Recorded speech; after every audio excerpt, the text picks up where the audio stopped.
Eyes are my favorite thing about a person. When I make new friends, I judge them from their eyes. My biggest turn on, eyes. Every perception I have about a person is all dependent on their eyes. I don't even mind it. It makes things simple.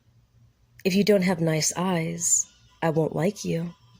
And I don't have to judge personalities or past actions or anything, just eyes.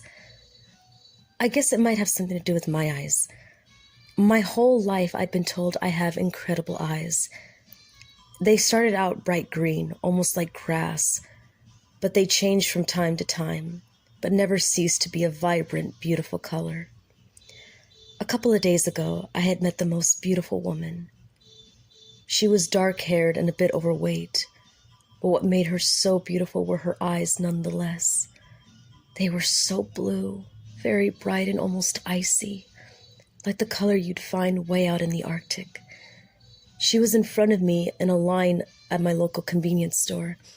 She had turned to grab a piece of gum, and that's when I saw them. They were mesmerizing. After catching that sight, I started at the back of her head, where her eye level is, hoping she would turn back around so I could look into her marvelous eyes. But she never did.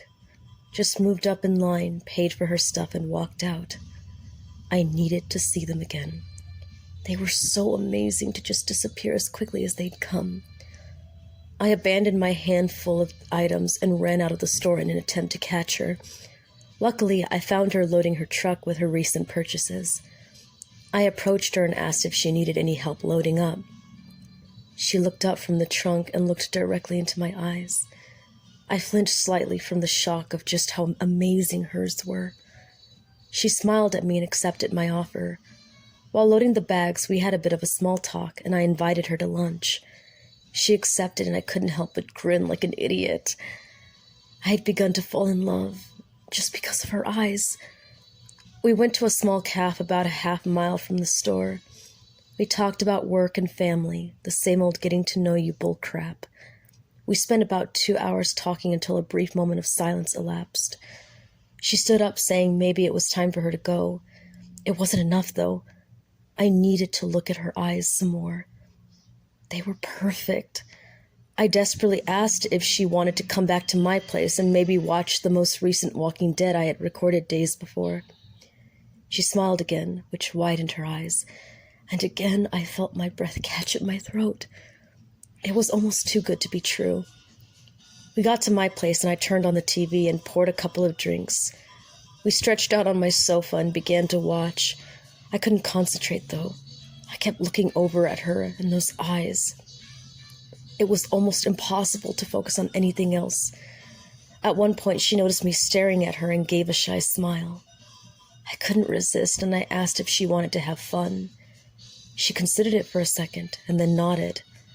I jumped on her as soon as she had begun making so much noises. It was so incredibly loud. I'm not good at much, but this is something I could be considered a bit of a professional at.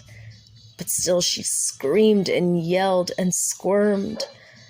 I was taking my time because of those eyes. There was no point in being anything but careful and flawless. It had carried on for hours until I was done. I'd accomplished what I set out to do. It took me less than a day to finish what I'd been envisioning ever since I had seen her eyes. I stared at myself in the mirror, satisfied. I gave myself a very confident smirk, but what caught my attention were my eyes. So blue, very bright and almost icy, like the color you'd find way out in the Arctic.